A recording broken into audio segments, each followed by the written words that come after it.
құлшылық қыласың, бірақ дәмі болмайды кейде. Осы өмірде сондай көп кездеседі ғой, байқайсыз ба? Жаңалдегі. Бұл бизнеста да болады сондай. Сауда қыласың, немесе бір тіршілік қыласың, бір нәрсе жетпейтіндей болады, түбіңе бармайды, жүрегіңе отырмайды. Дін де сондай.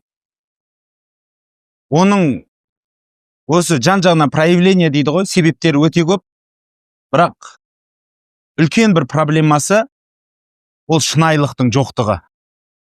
Шынайылық та, кәдімгі. Біз ол шынайылықтың болмай қалатын себептері өте көп. Біріншіден, өзіміздің эмоциямызбен алданып жүреміз. Өмірдің бәрінше, сезімнің бәрін сыртқа шығарып жібереміз. Өмір сезіммен өмір сүріледі, дұрыс. Ол өмірдің дәмі сезіммен келеді, эмоциямен келеді, онсыз болмайды ол. Ал бірақ сол қызық жері, біз эмоцияны көбейтіп жібергеннен ақылымыз өшіп қалады. Сосын қызық жері, жаңағыдегі тек ақылыңыз өшпейді. Жаңағы нелеріңіздің барлығы осы ғибадат, құлшылық, тіршілік, барлық нәрсеге осының бәрі әсері болып кетеді. Соның біреуі діндегі әсер. Адам өзінің діндегі шынайылығын жоғалтса, оның құлшылығы бос халге айналады. Бостыққа айналады, оның дәмін сезбей бастайды. Адам шынайылығын жоғалтса, Алламен арасында байланысы үзіле бастайды. Негізі діннің ең үлкен мақсаты да Алламен сенің араңдағы байланыс. Үмітсіз болып қаласың ғой, бейшара болып ше. Сен өзіңнің өмір сүріп жүрген жоқ, өзіңді алдаумен өтесің. Ой, бәрі бола береді, үйтеді деп қойып та, өліп қалмағаннан кейін өзіңді алдай бересің. Бірақ ол саған бәрібір бақыт алып келмейді да. Ол сені анандай қиын халіңнен бәрі құтқармайды. Өзіңді алдаудың зияны өте жаман. Ол өміріңді құртасың. Өмір деген тықылдап өткен уақыт қой ол. Заулап өтіп кетеді. Көп нәрсені айырылып қаласың. Алланың берген мүмкіншілігінен көпсілін Құдай саған мүмкін беріп тұрған рызық несібелер, анау-мынау, сен іздеген дүниелердің бәрі тұрған шығар, бірақ сол өзіңе деген шынайылықтың жоқтығынан сен соның бәрін жабасың ғой. Бұлай айтқанда, Құдай білет, Алла тағала саған рызық беріп қойды да, сенің фамилияңмен іздеп жүр, бірақ сен фамилияңды өшіріп тастағансың ғой. Бірақ мен емеспін деп та.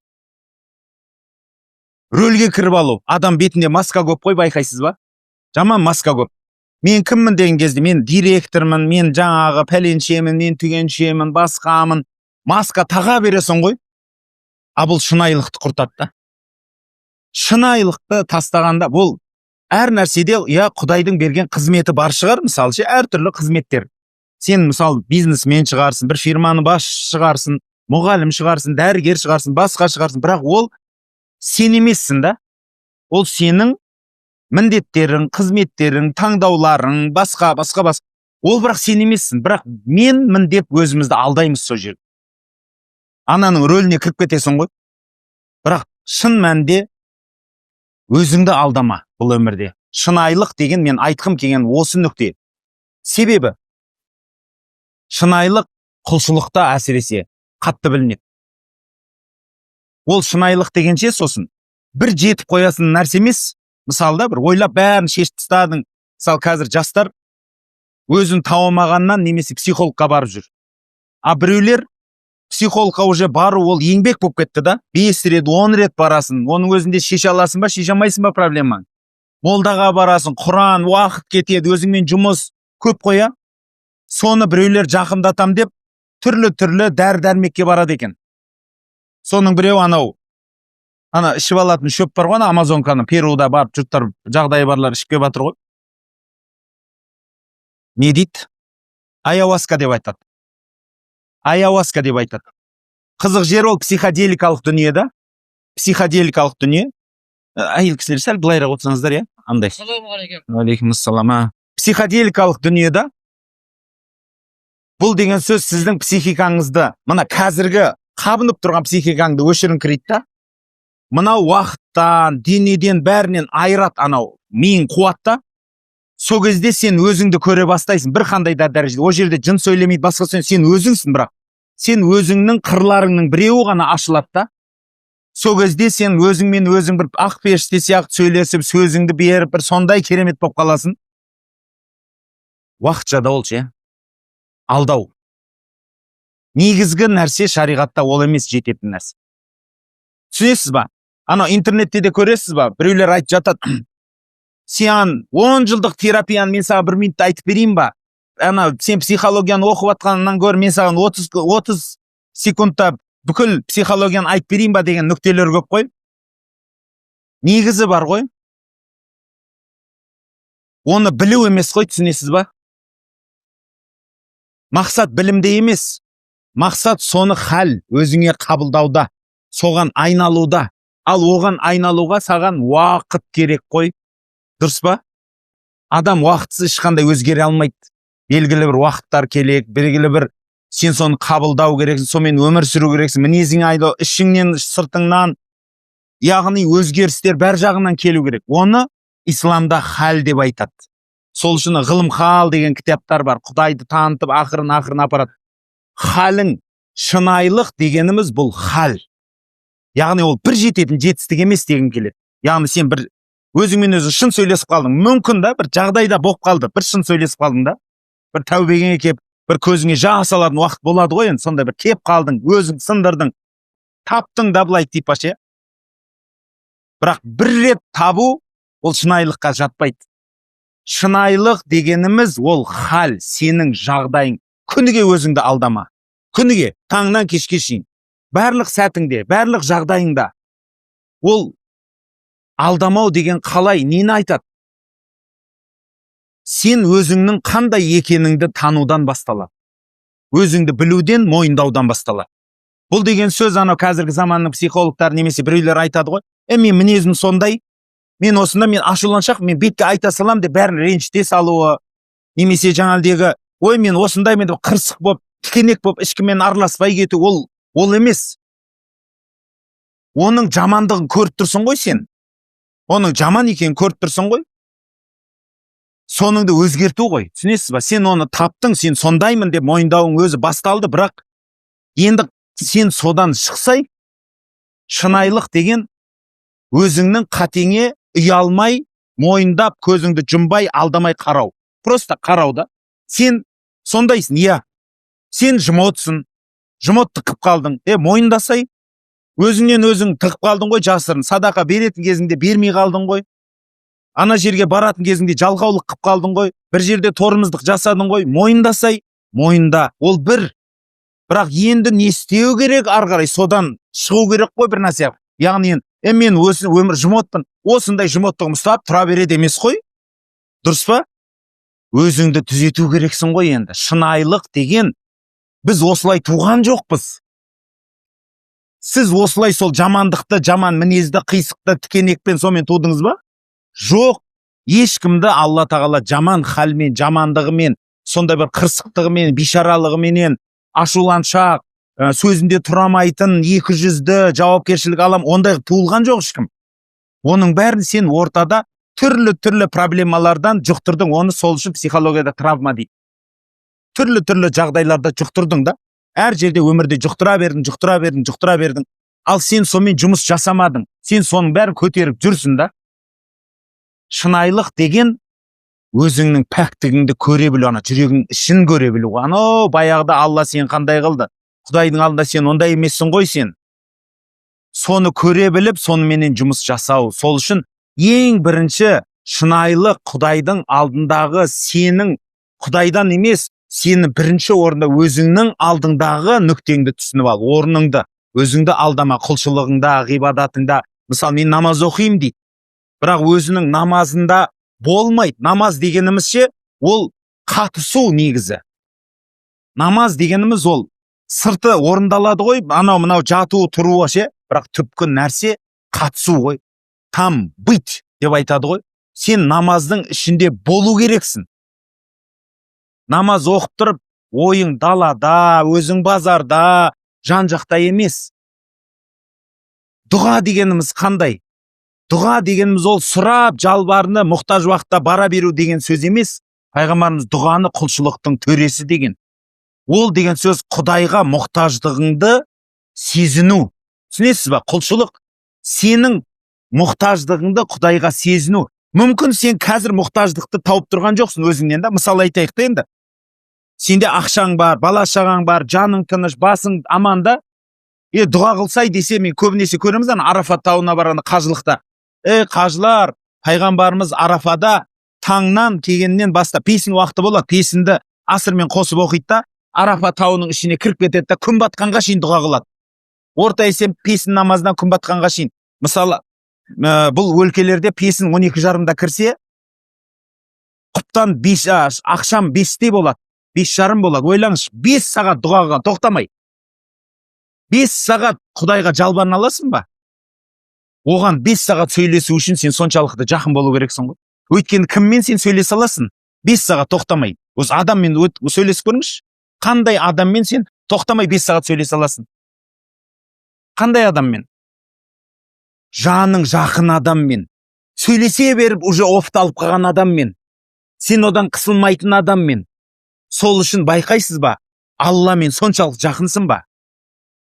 Өзіңнен жасырмайтынды Аллада ашып айта алатын, соған жалбарына беретін. Иншалла алдымыздағы сабақта дұға дегенді өтеміз. Тазалап өтіп аламыз. Полный психологиядағы, философияда бәрін ашып аламыз. Не ол дұға деген? Бірақ мен сізге кіріспесін айтып жатырмын. Дұға ол өзіңнің, соның бір түсініктерінің біреу, өзіңнің мұқтаждығыңды Аллаға ұсыну. Ал сен мұқтаж емеспін деп айтып көрші. Мұқтажсың ғой. Ол дұға сондай нәрсе да. Ал пайғамбарымыздың сондай көрінісі бар, бір ғалымдарымыз айтады. Дұға, пайғамбарымыз саллаллаху алейхи вассалам дұға қылғанда, ол қол көтері, біз бәрін анда жасаймыз ғой, ондағы ритуал қылмаған дейді. Ол ритуалды жасайтын орындары, уақыттары болған. Арнайы ше бір. Бірақ негізі пайғамбарымыз көп дұға қылған. Бірақ ол дұғалардың көпшілігі сырласу сияқты өтетін дейді. Намазда, отырғанда, аттың үстінде кетіп баратқанда, жүріп баратқанда, тұрып баратқанда, ұйқыдан тұра салғанда, ұйқыға жатайын деп атқанда дұға, сырласу да, мінәжат деп айтамыз ғой. Құдайменен кәдімгі тет-а-тет сөйлесу ғой, мінәжат. Барыңды ұсыну, Аллахым, мен осындаймын, мен сенің құлыңмын, алдыңдамын. Мен басымда осындай нәрселер өтіп жатыр. Құдаймен сырласу. Шынайлық, міне осы дұғаның ішінде бар. Шынайлық намаздың ішінде бар.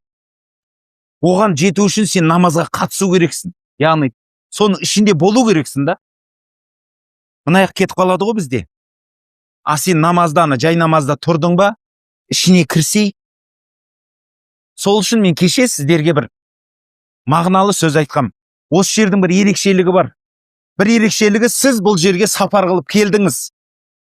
Сапар қылып келу деген сөз, ол басқа сапарлармен ұқсамайтындығы, сен өзіңнің денеңді ар жақтан бер жаққа ауыстыру емес. Өзіңнің халіңді ауыстыру. Ішкі жан дүниеңді ауыстыру. Бағыт ауыстыруға келдік қой біз, түсінесіз ба? Бағыт ауыстыруға келдік. Сен осыған дейін жан жаққа қарап тұр едің, жүрегіңше. Оңға, солға, жоғары, төмен қарап тұрған жүрегіңді Аллаға бағыттауға келдік біз. Бағыт ауыстыруға келдік, компас ауыстыруға келдік. Ендеше осы сапардағы ең үлкен нәрсе сізде шынайылықпен болады. Бағытыңды, жүрегіңдің бағытын ауыстыру үшін намазда қатыс. Дұғаларыңда Құдайға сырлас.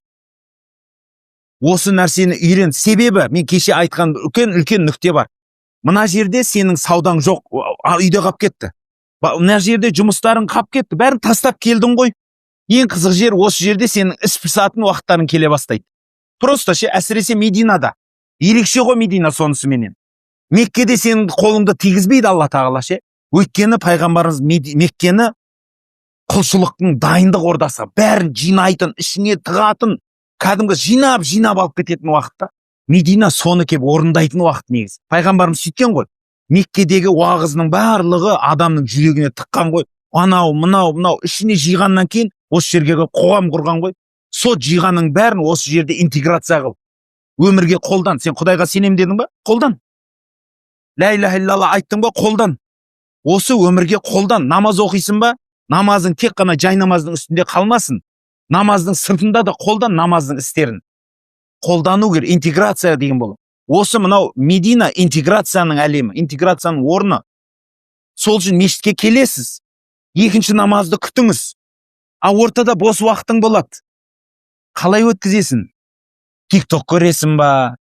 Жоқ қандай күлкі нәрсе көресің ба? Ыртың-жыртың достарыңмен сөйлесесің ба? Ол сенің уақытың. Бірақ оның уақытында жауабын бар да, бірақ. Ол уақыттың да жауабы бар Алланың алдында. Себебі сен бағыт іздеуге келіп отыр, уақытын ысырап қылдың. Ішіңнің пысқан уақытын қолдануды үйренсең, шынайылыққа жетесің. Іш пысқан уақытты қолынан, қазір еш нәрсе істейтін уақытың жоқ та, болды, отырсын ше. Не істеймін дейсің да?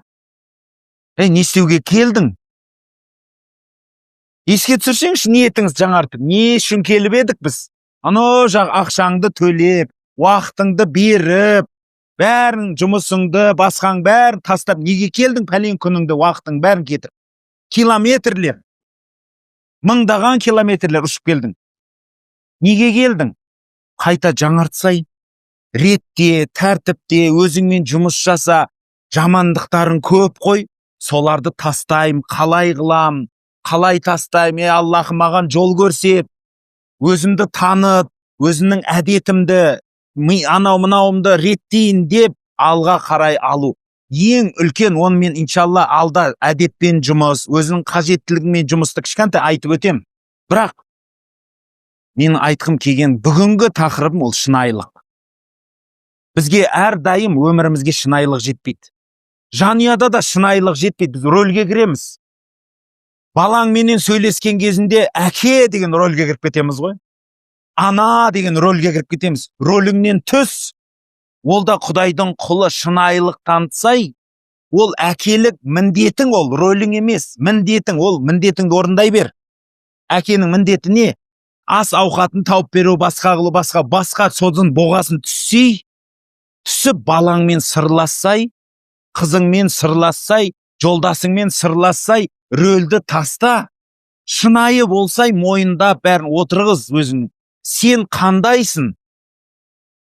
Ең байқайсыз ба? Маған мысалы бір адамдар келеді, ажырасу болып жатыр, сол ажырасудағы проблемалардың біреуі, 1000 проблеманың біреуі ажырасудағы. Адам анау қыз бен жігіт жүріп жүргенде неге жақсы көріп қалады? Өйткені сол адамның бір мінезін ұнатты ғой, бір қылығын, мінезін, бір нәрсесін да. Ол мыняқа келген емес, ол сол кезде ол рөл ойнап жүрді да негізі. Мыняқа келгесін соны көрейін десе, ол көрінбей қалды ғой, жоқ болып кетті ғой. Өтірік пайда болды да, шынайылық ұшып кетті. Ол рөл ойнап жүрді да. Мақыл. Бірақ енді екеуіңді тағдыр қосты ғой. Шынайы болса енді, арғарай көтерсей, өзіңе шындық айтсай, тоқта, болды, бойдақшылығың бітті. Сен енді мына қызын біреу саған сеніп берді жаныңа. Сенің жауапкершілігің Құдайдың алдында мына қызға жауап бересің сүйреп жүріп. Шынайы болсай өзіңе. Барлық нәрседе сондай, ата-анаңның алдында да, достарыңның алдында да, басқа. Ең бірінші бірақ шынайылық өзіңнің алдында басталады. Сен өзіңе өтірік айтпа. Сондай сөз бар ғой, білесіз ғой оны. Бір адамды айтады, мен таң қалдым дейді, бір адамның өтірігіне дейді. Ол өтірік айту үш нәрсе емес қой дейді. Таң қалатыным өзінің өтірігіне өзі сенеді дейді да. Сондай өтірікші бар ғой, білесіз ба? Яғни өзі өтірік айтады, бірақ ол өзінің өтірігіне еще сенеді ғой. Яғни өзін де алдайды да. Бұндай өтірік бәрімізде бар. Сол үшін айтам, шынайылық деген ол бір жететін жетістік емес. Ол хал. Күніге жұмыс жасайсың жағдайыңмен. Күніге реттейсің. Не береді? Енді шынайылық саған не береді? Айтайын ба? Біріншіден, өзіңмен мәмілең тазарған сайын, өзіңмен тазарған сайын ше, сенде травмалар болмайтын болады. Сендегі любой өмірдегі қисық, қыңыр жағдайлар бола береді. Бірақ сол сенің психикаңды, мына санаңды, ішкі жан дүниеңді қиратпайды. Сен жылайсың, ренжейсің, қайғырасың, түрлі жағдайлар болады. Бірақ ол сенің психикаңды бұзбайтын болады. Сен басың кукушкан кетпейді. Сен осы өміріңді трезва дейді ғой, сауатты, салауатты өмір сүре бастайсың. Көзіңдегі шелді алдың ғой, өйткені шел өзіңе күніге ашки келсің ғой, өтірік ашки. Оны алдың ғой сен. Дәл осынан кейін сен мен біреудің мәмілелерін өзгергенін көресің. Сен мен араласқан адамның мәмілесін көресің. Өйткені өзіне өтірік айтпайтын адам көрінеді. Басқа адамға анық көрінеді да. Сенің жаныңа сенен қашып кеткен адам да тартылады. Сенің жанды әшейін тұрғысы келеді. Өйткені өзі шынайылықты іздейді ғой адам. Өзінен таба алмағаннан кейін сенен көргесінше өзі сенің жаныңда тұра бастайды. Өйткені ол адам шынайылығын көрсетеді. Пайғамбарымыз неге құмар? Айтады ғой пайғамбарымыз саллаллаху алейхи вассаламды, бір сұхбаттасқан адам екінші сол адамның жанынан шыққысы келмейді. Жүре бергісі келеді. Неге? Шынайы да. Пәк ана кішкентай баланы көресің ғой, сәбидің. Күлсе ар жағынан күледі. Жыласа шын жылайды. Шынайылығы. Сәбиді көресің, айна ғой, мөлдір. Дәл сондай да, ол шынайылық деген. Сол үшін құрметті жақсылар, Алланың алдында да бұл нәрсеңіз бағаланады. Себебі Алла тағала барлық нәрседе ол пәктікті жақсы көреді. Өйткені дін ол тазалық. Ан-назафа шатрул иман дейді. Тазалық иманның жартысы деп айтады. Ал пайғамбарымызға алғашқы түскен аяттың біреуі Муззаммил сүресі. Және Муддассир сүресі. Екі сүре, егіз сүре қызығы. Екеуінің айырмашылығы бар. Біреуі Муддассир сүресі. Я айюхал муддассир, құм фааңдир, ва раббака факаббир, ва я айюхал муззаммил, құм иллайли. Біреуі өзіңмен жұмысты үйретеді, Муддассир сүресі. Пендемен. Муззаммил Алламен араңда қатынасты үйретеді. Оқып көріңізші Надасуге. Уақыт көп. Ана мешіттің ішіне кірсеңіз қазақша Құран бар Халифа Алтай атамыздың. Үлкен жәшікте тұр. Алып алсаңыз болады. Муддассир, Муззаммил сүресі. Оқып көріңізші. Екеуі де оранып алғанға түседі. Пайғамбарымыз періште көрмеген ғой, бір періштені көріп қалады да, қорқып оранып алады ғой, үйіне барып. Сонда артынан қуалап барады ғой. Сөйтіп осы түседі, ей оранып алған дейді. Сол аяттың ішінде өзіңді тазарт деген сөз бар. Менің айтқым келген осы. Өзіңді тазарт. Уәсиябәка фатахир деп айтады. Киіміңді тазарт деп айтады. Бұл жерде мына үстіңдегі киімді айтып атқан жоқ. Негізі да. Ол дене де киім. Тазалықты айтып атыр. Ғалымдарымыз бір ауыздан айтады. Бұл діннің тазалығы дейді. Адам өзінің үстіндегі денесін, рухын, жанын, нәпсісін соныменен жұмыс жасап тазартуды айтады. Өзіңді тазарту діннің бөлігі ол. Біздің намаздың ең біріншісі дәрет, дәрет тазалық дейміз ғой, бірақ дәретті ешкім сабынмен алмайды, байқайсыз ба? Дәретте сабын міндет емес. Ендеше ол дәрет, ол сенің андай біздің түсінігіміздегі тазалық емес ол. Намаз тазалық дейміз, ол да біздің түсінігіміздегі тазалық емес. Зекет берсең, зекет деген сөздің де мағынасы тазалық. Бірақ ол біздің мағынадағы тазалық емес. Зекет деген сөз, біреулер ғалымдарымыз айтады, малыңды тазалайсың дейді. Малың кіремес сенің. Сен жүрегіңді тазалайсың малдан. Түсінесіз ба? Жүрегіңе малың кіріп баратыр ғой. Өзіңіз ойлаңызшы, досыңмен әшейін шашлик жеген кезінде 10 мың, 20 мыңдар кетіп қалады. Біреуге садақа берген кезінде 500 теңгені зорға бересің. Зорға ауырып қалады кейде. Мазан кетіп қалады 2000 теңге берсең. Неге? Өйткені беру деген нәрсеге жүрек кішкентай қосты. Мал ғой ол. Малың болғаннан кейін жүрегіңнің бір бөлігі болады, ол мойындау керек. Ендеше зекет, садақа соны сана жүрегіңе жабысқан малды алады. Жүрегіңді тазалайсың. Садақа деген сөздің мағынасы шындық, шыншылдық деген. Қалаңыз? Шынайылық. Садақа. Қалай ол шынайы боласың? Мал бересің, шынайы боласың. Ойлап көріңіз, әшейін қайыр сұрап отыр біреу. Сен қалтаңнан ақша шығарып бергеніңді садақа деп айтады. Дұрыс па? Мұқтаж адамға беру садақа. Мағынасы шыншылдық. Не ол? Сонда шынайылық. Мен де мұқтажбын ғой, Аллахым, мынау да мұқтаж деп сол мұқтаждығын жабу. Сахих Муслимде келеді.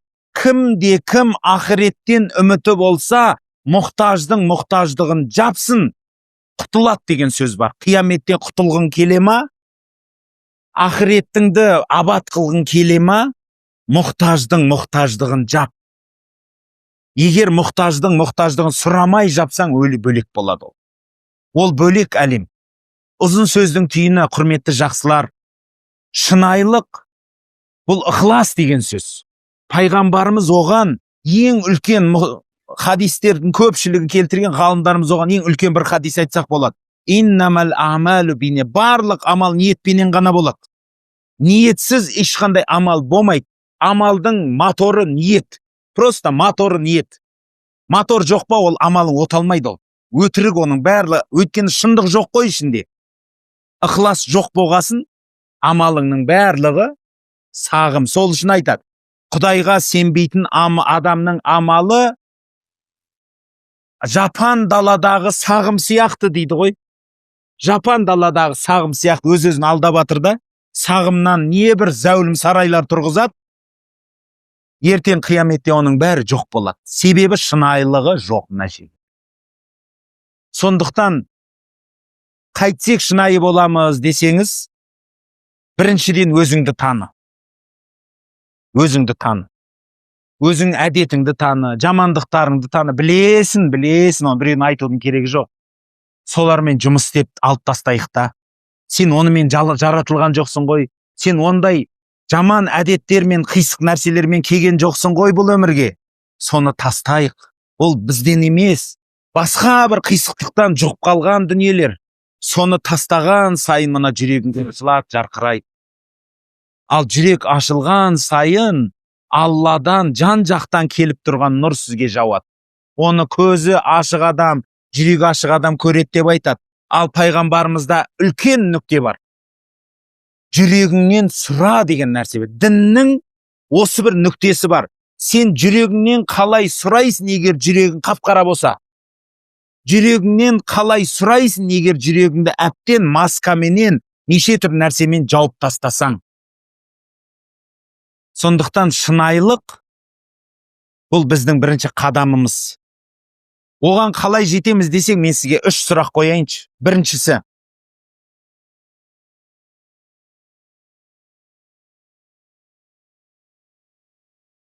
сен кімсің? Оны маған айтпай қойыңыз. Өзіңе. Мешітке отырып, қазір жатарда ма? Сен кімсің деген сұрақты өзіңе 10 рет қойыңызшы. 10 рет. Ақырындап. Жай қойыңыз. Жетеді сол. Ол жауап беруде маңызды емес. Маңыздысы осы сұрақты сезіну. Сен кімсің? Сезінші. Екіншісі, қашан сен өзіңмен өзің болдың? Қашан? Ол менің сізге сұрағым. Қашан сіз өзіңізбен болдыңыз? Мүмкін осы бір сәттер шығар, сол өзіңізбен отыратын кездер. Өйткені біліңізші, пайғамбарлардың бәрін тарихын оқысаңыз, үңгірлер бар. Мұса алейхиссалам бір жерге барып, адам жоқ жерге барып, оттың жанына тұрып бір үңгірге барады. Ибрахим алейхиссалам, пайғамбарымыз Мұхаммед алейхиссалам, Иса, ана үңгір уақиғалары, байқайсың ба? Үңгір, бұның барлығы оқшаулануды білдіреді. Өзіңмен өзің отыру да, түсінесіз ба? Сопылықта да өзіңмен өзің отырғызады. Анау қазіргі заманда ғана медитация бір нәрсе, онда да өзіңмен отыр дейді. Сол үшін сен қашан сен өзіңмен өзің болдың? Қашан? Осы сәттер болса, онда өзіңмен өзің отыруды үйрен. Просто өзіңмен. Ешкім отырғызбай. Или жаныңда 100 адам отырса да ше, өзің отыршы. Бір өзің отыруды үйренші. Құлағыңды өшір, көзіңді өшір, бәрін өшір таста. Просто жүрегіңмен отыр. Посиди. Сол үшін айттым, мен кеше естеріңізде болса, кеше группаға да айттым. Мешітке кіріңіз да, телефон бәрін қойып тастаңыз. Үндемей отыруды үйреніңізші. Еш нәрсе істемей, ішіңізді пысырып отыруды үйреніңізші. Ерекше халға жетесіз, шын айтайын. Ерекше нүкте ол. Соңғы бір нәрсе, Құдайменен қашан сөйлестің? тек қана ауырған, қиналған уақытыңда ма сонда? Басыңа іс түсіп, таяқ жеген уақытыңда ма? Ішің пысып отқанда сөйлесіп көрмедің ба Құдаймен? Еш нәрсе істегің келмей отқанда. Момент қой, келді ғой енді уақыт. Ақшаңды төлеп келдің да, ең қызық жері соған ше. Ендеше, сен кімсің? Қашан өзіңмен болдың? Қашан Раббыңмен бірге отырдың? Осы 3 сұрақ бізге ертеңгі тапсырма болсын, иншалла. Шамамыз жеткенше, уақыт көп, соған келді, құлшылыққа келді. Осы нәрсені үйреніп, Аллахым әйтеуір өзімізге өтірік айтпайтын, өзімізді алдамайтын адамдардан қыла көрсін. Алла разы болсын.